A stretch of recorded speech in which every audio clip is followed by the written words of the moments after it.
Hey, what's up you guys? It's Bloody Jacob here, and today I'm going to be bringing you a review on, as promised, Ginger Snaps 2 Unleashed. And I promised this review a while ago, at least as far back as my first Ginger Snaps review on the original movie. And yeah, there's a bit of delay on that. I was kind of watching some other things, but it's here now. But before we get into that review, I just want to get some things out of the way first. I've had some very, very strange comments on a couple of my videos lately. Well, one for starters, on my Torment movie review, there's a guy named Fernando who apparently liked my review, but so I went to watch his review, you know, as a favor to him, as he asked. I checked out his review, it seemed like pretty decent, but then he gave me a shout out saying that I called Katharine Isabelle a whore. And that's the funniest thing to me. He said, I don't know why he called his favorite actress a whore. I never called her a whore, man. And I don't really want that kind of thing going around, because I've actually had some tiny bit of communication with the Saska sisters, and I don't really want that going around somehow that I called Katharine Isabelle a whore. And I know what part of the video he means. I guess I could have said it more clearly. I meant to say that she's my favorite horror actress, but to him and maybe some of you, it sounded like I said she's my favorite horror actress. I guess I should learn to say horror a little bit more clearly. Horror. You know, I'm saying horror, like horror movies. She's my favorite horror actress. I didn't call her a whore. It's really funny to me. I would never call her something like that, though. So yeah, I just hope I can kind of clear that up. I've never called her that. I have a tremendous amount of respect for Katharine Isabelle and all the work she does. And so that's basically the opposite of how I think about her. So yeah, decent review, man, but I didn't call my favorite actress a whore. I said she's my favorite horror actress. So yeah, that part's cleared up, I hope. And there was another comment, I believe it was on my one of my Strain reviews. I think it was for the last episode, Gone Smooth. Someone said I'm a fake Trevs Chan.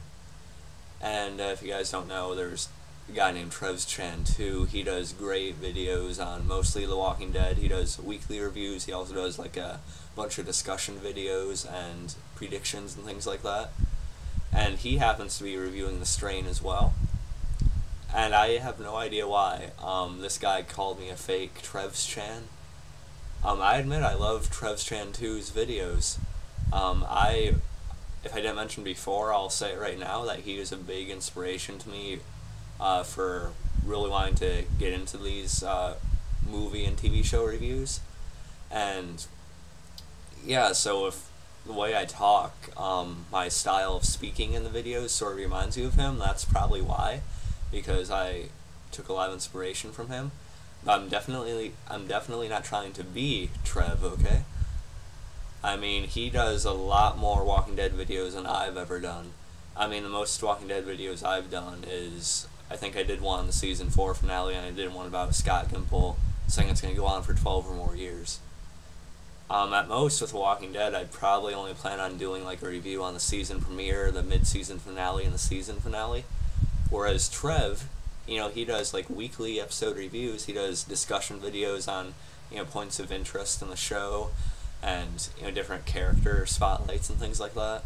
So if you're really looking for a lot of good Walking Dead videos, I definitely recommend checking out him. And I guess this guy just assumed that because I did a review on The Strain as like he did, meant I was trying to copy him. No, I'm really not. Like I said, if there's any similarity in the way I talk, it's probably because I was inspired by him, which I was. But really, I'm not trying to copy him. I'm not trying to be him. If I was, I would be trying to do every single video the same way he does, which I don't. Like, I do a bunch of reviews on, like, Ginger Snaps, for example. He's never even talked about those kinds of movies before. He's never done, like, real horror movie review videos. You know, he's not really into that stuff. I've done a couple of videos on Penny Dreadful. He has said before it's not really his type of show. I've done videos on Dexter. He said he was never really into that. And I've done videos on being human, which is he has never mentioned before. So yeah, there are a lot of differences between me and him that doesn't make either of us the exact same as the other. So yeah, I've never stolen any of his work. I would never do something like that. So yeah, I'm just trying to clear up any possibility that some other people might think that I'm trying to copy Trev. I'm not. He does great videos. He runs a great channel.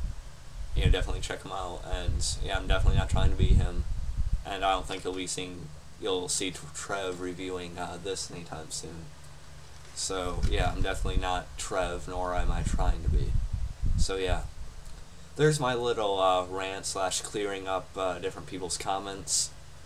Yeah, well, besides that, it's not like a huge deal. I just don't like people saying I'm trying to steal his work or copy what he's saying or anything like that. But yeah, so there's that. Cleared that up, I hope. Okay, sorry about that, guys. I'll get into the actual review of the movie now. Like I said, Ginger Snaps 2. And of course, if you guys remember my last review of the original Ginger Snaps, that video went about 44 minutes or so. And I'm not going to make this review quite as long, simply because there's not quite as much to talk about in this movie to me. But yeah, I'm definitely going to try to get in depth as far as I can. I'm going to go over a lot of plot points to the story. I'm going to talk about the characters. I'm going to talk about the ending and a couple other things about it. So yeah, let's get into it. And of course, if you guys are watching this review on Ginger Snaps 2 Unleashed, I'm going to just assume that you've seen the full movie, so spoiler warning, I guess you could say, spoiler warning. So yeah, I'm just going to assume you've seen the movie, and I've seen the trilogy. So yeah, so we know at the end of the first movie, Bridget was forced to kill Ginger, and obviously that took a huge toll on her. And so we start off the movie by seeing like she's sort of like living on her own. She's been traveling from town to town, and there are a couple unanswered questions from the first movie, like what happened with her mom. I mean, I know her mom promised that she would burn the house down and run away with Bridget and Ginger, but obviously that didn't happen. So where's the mom? Did they find Ginger's werewolf body in the house? Did Bridget hide it somehow? Or did the mom find it and just figure, oh, this is just part of some crazy thing that my daughters are doing, so I'm just gonna stay quiet about it? So we don't really know what happened with that, or what's going on with that, if the mother's even looking for Bridget, or if she's sort of just leaving her on her own and thinking Ginger could still be alive, considering it was just like a wolf body and not Ginger's regular human body. So yeah, a couple unanswered questions about that, but it can be ignored for the most part, but it bugs me a little bit. And so yeah, we start off seeing Ginger, Bridget, she's going from town to town, and we see her at a library, and yeah, I guess she's still taking some of that monk's hood. She's injecting herself with that all the time and sort of cutting herself to track how fast she's healing from day to day or week to week, I think. And that's a way for her to tell how fast she's transforming into a werewolf. And yeah, and then we find out that the monk's hood they're using in the first one isn't actually a full-on cure. It's actually more like a vaccine, or more like a thing that just delays or slows down the transformation into a werewolf. So yeah, it's not a full cure, and it seems to be just slowing it down because she is healing at a slightly faster rate each time she writes it down. So yeah, she's eventually going to turn one way or the other unless she finds an actual cure. So yeah, there's that, and we see her going to a library. There's books, and we see Brendan Fletcher. Brendan Fletcher plays the guy working there as the librarian. And he sort of clumsily hits on Bridget, and he was actually kind of likable, I thought. So yeah, when he tells Bridget, you know, when she tries to check out a bunch of books, that she has like a late fee fine that goes over $20 or something like that. You know, she just leaves the books there, but he eventually runs out chasing after her to give her the books anyway. And then she sort of starts collapsing or going unconscious because of all the stuff she's injecting into herself to take care of or hold off the transformation. And he tries to carry her into his car, but he gets attacked and killed by a werewolf. You know, which is kind of sad because I thought the guy was pretty likable. I like Brendan Fletcher, but still, yeah, I kind of seen that coming. And then we see Bridget, she manages to get away, and she does collapse eventually, and she wakes up in this facility that's for like drug abusers or different people have been through different abuses or traumas. Yeah, it's mostly just drug addicts though, and you know, they're trying to figure out what was in her system, and then you know, they figure out it was monk's hood, and you know, it's a poison, and so she's addicted to poison. Yeah, they don't really understand why she would be taking all that though. Of course they wouldn't, but yeah, and so there's another guy there. I think his name is Tyler. You know, and he sort of like he gives the girls the drugs that they're addicted to if they give him sexual favors, basically. So yeah, there's that guy there, and you know, he tries to do the same to Bridget when she gets all her monk's hood taken away off her body and stuff like that. When she was picked up.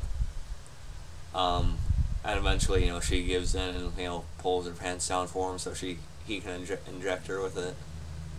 And yeah, so he kind of understood that she had to kind of get any way she could eventually. And that's another thing about the movie. We do see Katharine Isabelle come back as Ginger to a certain degree. Like she is like sort of like Bridget sort of has visions of Ginger from time to time. And it's not really Ginger talking, it's more like the other part of Bridget's mind speaking to her in the form of Ginger. You know, like sort of like the devil's advocate in a way. You know, and sort of saying, oh, just give in, B, you know. But it looks like Ginger, and, you know, it's really just like another part of Bridget's mind, though, that reminds her of Ginger and stuff like that. So it's pretty cool to see Ginger and Katharine Isabelle again in the movie. You know, Katharine Isabelle, as you guys know, is my favorite actress. And, yeah, so it's still cool to see her, even if it's to a smaller degree. So yeah, those visions are pretty cool, and there's another character named Ghost in the movie. She's a child, and we find out she's there because her caretaker, her grandmother that she was staying with, like fell asleep with a lit cigarette, and she got her body all burned up, and there'll be a twist on that later. Yeah, and so Ghost is really into comic books, and she reads a bunch of things on werewolves and things like that. So she eventually figures out what's going on with Bridget, and you know, Bridget sort of defends her against the kind of stuck-up girl at the facility. So they kind of form a slight friendship, and eventually we sort of figure out that the werewolf that attacked and killed the librarian at the beginning of the movie could actually be the jock from the first movie, if you remember him. I'm gonna try to get his name. Hold on a second, guys. Yeah, Jason Mccarty, who was played by Jesse Moss in the first one. If you remember him, he was the jock that Ginger sort of started going for when her mind is being altered by the transformation. She was changing, being forced to change her personality and attitude because of it. Yeah, if you remember him, he was also infected with, because of Ginger, and he was going to turn into a werewolf until Bridget injected him with a monk's hood in the first one. But as we know now, the monk's hood, it wasn't actually a cure, it was just, slowing down the transformation. And so, like, it's it's never, like, said completely directly, but I think it's safe to assume that it is him, that he would be tracking her, because he turned anyway after the injection. He'd be angry and stuff. So, and, yeah, Bridget even says to Ghost that, he came from suburbs, or more like the suburbs, which is where the original neighborhood that they're in was in the original movie. So yeah, the werewolf that's after him is likely Jason Mccarty, the jock from the first one. So that's kind of a cool tie-in, I guess. Yeah, and the effects, the costume, or the design for the werewolf in this movie, I think is a little bit better than it was in the first one. But, you know, it's sort of like a natural thing, you know, the longer they go on, of course, they're going to get better with the effects and stuff like that. But yeah, I guess the design's pretty much on par with the first one, if not a little bit better, really. So there's that, and the movie has, like, a really nice tone as far as, like, we actually get a sense that Jason Mccarty, or the werewolf that's after Bridget, is, like, always closing in on her and always tracking and hunting her.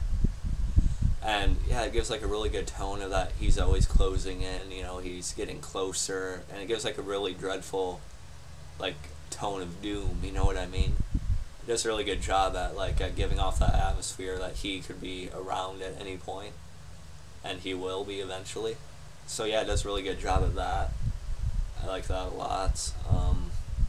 Let's see, I didn't take a bunch of notes like I did for the first one, so all this is coming off the top of my head as I'm telling it to you. Let's see, and then there's the Alice in the movie, the second one that I'm talking about right now. You know, she's sort of like the head of the facility, and, you know, she tries to sort of relate to Bridget at first because she thinks Bridget's just like another addict, and, you know, she tries to smoke in front of her, oh yeah, look how relatable I am. But, then Bridget basically tells her, if you keep me here, people are gonna die. You know, because she's being kept away from the monk's hood, and, you know, she's gonna transform eventually anyway. And yeah, so Alice doesn't take too kindly to that threat. And yeah, so we never really see Alice talk to Bridget again on friendly terms like that. So yeah, Bridget tried to give him a heads up, but there went that out, right out the window, guys. So yeah, there was that. And let's see how long this video's been going. Okay, we're at about 17 minutes. And I'm not going to try to make this go on for too much longer, but I do want to get to more of the movie. And eventually, Ghost's dog that she was keeping around is killed because they kept it outside. And which we know, if you've seen the first one, they are pretty killing dog happy in the first one, if you know what I mean. So yeah, Ghost's dog gets killed, and you know, that's how Ghost becomes aware that something's after Bridget, and, you know, becomes more aware of what Bridget's involved in, what she's becoming. And so eventually Ghost sort of starts helping Bridget find a way out of the facility through, like, the abandoned, more, like, ruined parts of it. And as they're doing that, we sort of see, like, Tyler, you know, having sex with various other patients there, you know, in trade for the drugs he gives them. So yeah, it's, you know, kind of silly, sort of just scenes.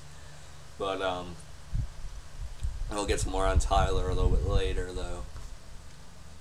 So yeah, there's that, and the werewolf, or Jason Mccarty, we'll just call him the werewolf, because we don't really hear Jason Mccarty talk. You know, he's fully transformed into the werewolf by now, so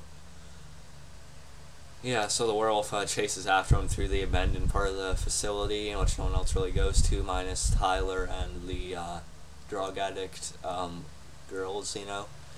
So yeah, it's actually some pretty well done stalking scenes, a lot of running around and stuff, you know how it goes.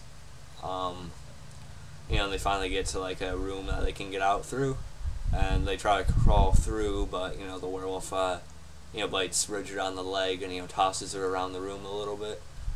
But then the werewolf sort of comes up to her and, you know, starts sniffing her, basically. And then we sort of figure out that the werewolf isn't actually aiming to kill Bridget. The werewolf, or Jason Mccarty, actually wants to mate with Bridget once she transforms into a werewolf herself.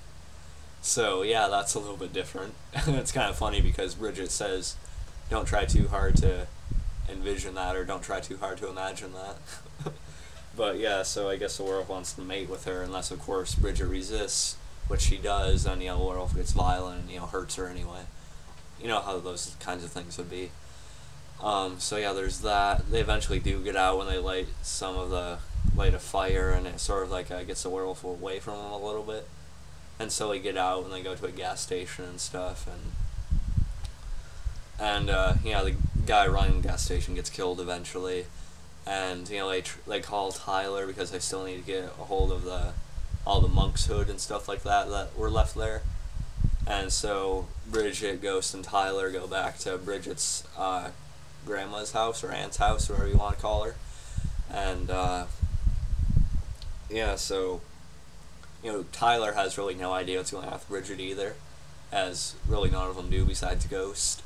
And and when he actually does inject Bridget with more monk's hood, because I think Tyler's actually starting to feel bad for Bridget right now. So he starts saying he's not really all that much of a bad guy. He might be sort of a douche, but he's not like horrible. And Bridget starts reacting really badly. I think the werewolf barber is trying to reject the monk's hood a little bit. As she's getting closer and closer to fully transforming. And Tyler's getting really freaked out by that. And so he ends up calling Alice back at the facility and tells him where Ghost and Bridget are at. And Ghost overhears him doing that, so Ghost gets really upset that Bridget could be taken away from her, as she explains later. And what Ghost does next is really, really twisted. Okay, but before I get into that, I'll tell you about some of the more touching scenes in the movie had to do with Bridget telling Ghost about Ginger, and how Ghost asked her if she misses her sister. And Bridget says she misses Ginger every day. It's sort of touching. I really miss, their sister, their bonding and stuff before Ginger started transforming the first one. It makes you feel really sad for it and stuff like that. So those are some touching scenes, but what Ghost eventually does is really, really twisted. It's probably more twisted than anything Tyler does in the movie, for sure. So Bridget ends up coming up into the attic where Ghost was, and right after Tyler apologized to Ghost, saying, "I'm sorry if I pushed you," Ghost tells Bridget that Tyler basically molested her, raped her, basically. And, she has, all her clothes off, minus her bra and her panties and stuff like that. And so that really upsets Bridget, and, Bridget basically looks like she's just going to stab Tyler at first, but then she tells him she needs help with the generator, and so Tyler goes outside, but Bridget locks him out. And of course the werewolf's out there waiting for him, and then so Tyler basically just gets completely slaughtered by the werewolf outside. And so that's pretty twisted on Ghost's part for sure. She's really desperate and to make sure that Bridget stays with her. She has this whole idea about comic books and Bridget's becoming could actually be really cool and stuff like that. But, then we eventually find out that, we see Bridget sort of looking around, Ghost in the grandma's house a little bit. Barbara was her name, by the way. And then there's a little plaque they had that said, "Please don't smoke or you'll croak," or something like that. And so that makes Bridget realize, wait, Ghost said her grandma or Barbara or whatever, got all burned up because, she had a lit cigarette when she fell asleep. But apparently Barbara was pretty against smoking in the house at all. And so that makes Bridget sort of connect the dots and realize that Ghost actually somehow lit Barbara on fire and, put her in that full body cast and injured her and stuff like that. And then she connects the dots again and realizes, oh wait, Tyler probably didn't molest and rape Ghost. She probably just made that up too. And so Bridget starts turning on Ghost, and eventually Alice arrives, and Bridget, half or some of her face is transformed a lot, and it really freaks Alice out. And Alice has a gun that Ghost had. And of course Ghost took some pot shots at Alice too, so that was pretty funny. But Alice gets the gun and starts pointing at Bridget, keeping Ghost back, having no idea what we just find out about Ghost or anything like that. So then the werewolf starts, you know, like banging around the house and stuff like that, and Bridget tells Alice that she probably shouldn't go out there. And yeah, so Alice eventually heads into the attic and, you know, puts a chest over the top, so it's just her and Ghost up there, and Bridget's downstairs, sort of just waiting for the werewolf to come in. And yeah, the werewolf eventually does break in, and, you know, they had set some traps for it, but their trap outside, you know, it actually killed a deer instead, so that was no good. And of course, we've seen Bridget feast on that a little bit, but she didn't give in fully. She ate it a little bit, but almost did, but didn't fully. And yeah, I kind of skipped around there, but back to where Bridget was waiting downstairs for the werewolf to break in, you know, and Alice and Ghost are upstairs in the attic, and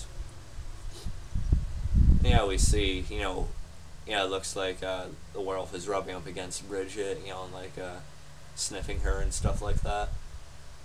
Yeah, and then there's a noise, and Bridget stabs the werewolf with something, and that gets the werewolf really pissed off again. And yeah, the werewolf like bites into Bridget's arm and, you know, throws her around again and stuff like that. You know, and Bridget screams pretty loudly, and, you know, Ghost is still really concerned about Bridget. You know, but then, you know, and Alice is trying to fire shots with the rifle through the floor, and she like skims the werewolf in like the shoulder with one of the bullets, I think. And yeah, like when Ghost is trying to poke her head through the ceiling a little bit, through like an opening, you know, because it's pretty run down by now. She actually falls through, and she's like held up by the plastic sheeting and stuff like that. And the werewolf almost gets her, but Bridget's still alive, and so yeah, eventually Bridget starts beating the werewolf over the head with like, it's like one of those tea things. I forget what you call it, like a kettle. Yeah, like a kettle. Bridget starts beating the werewolf over the head with the kettle, and yeah, it looks like Bridget actually killed it, until she starts trying to push it into like this other trap they set up with all these different sharp objects and things like that. And the werewolf actually comes back and bites Bridget again, and yeah, then they both sort of fall in there, and you don't really know who got impaled and who didn't. And, you know, Ghost and Alice go to look down there, and Alice says, "Oh, it sounds like something's still alive down there." And, you know, it turns out to be Bridget, and so the werewolf is dead, you know, got impaled on all those objects they set up. But Bridget missed most of it, so Bridget's still alive. But as soon as Alice turns around and looks at Ghost, Ghost just nails Alice in the head with a hammer, and yeah, Alice falls down there too, and so yeah, she's dead. And here's the ending to it. Yeah, so Bridget crawls back up, you know, she's like almost completely on the verge of being fully transformed, not quite though, she's still pretty humanoid, but, you know, her face is like really almost all the way turned. And yeah, like Ghost, you know, she holds the rifle up to Bridget, and, you know, Bridget like you know, mutters, "Kill me." You know, she finally, you know, just says, "Oh, let's just end it, you know, it's inevitable." You know, it's sort of like Ginger said it was in the visions and stuff like that. But yeah, instead of doing that, Ghost basically just pushes Bridget back down to the area they're keeping him in with the trap and Alice's body and stuff like that. And yeah, so Ghost just locks Bridget up before she transforms and keeps her there.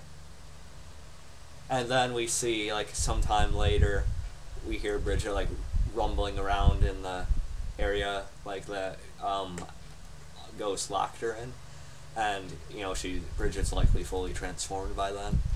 And yeah, we see Ghost, she's making all these collages and writing her own comics and things like that, basically saying that she will unleash her guardian, or basically Bridget, on all of her enemies. And we see Ghost setting up like this welcome home Barbara thing. You know, Barbara's finally healed without the full body cast. And so we hear a knock on the door. You know, it's probably Barbara coming home, and we get the implication that Ghost is gonna unlock the door and let Bridget out. You know, and Bridget will definitely, you know, slaughter Barbara. You know, and just completely, you know, kill her and tear her to shreds, basically. So yeah, I guess Ghost has the idea at the end that Bridget won't attack her as well, especially fully transformed. I mean, by that point, Bridget would probably kill her anyway, but especially fully transformed, she's just gonna go after anything, you know. So I thought it was a little bit off.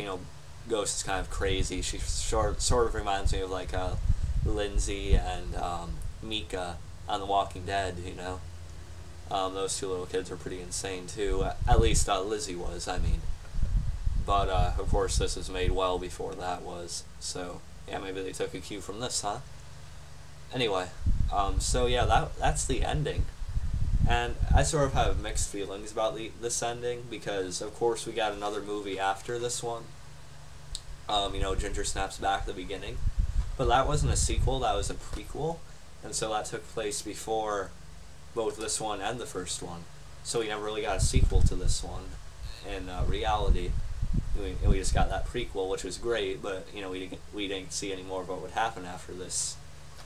So yeah, I don't think it was really right that they ended it with Bridget just being locked up and being transformed because of Ghost. I didn't really think that was right to close off the series of the movies.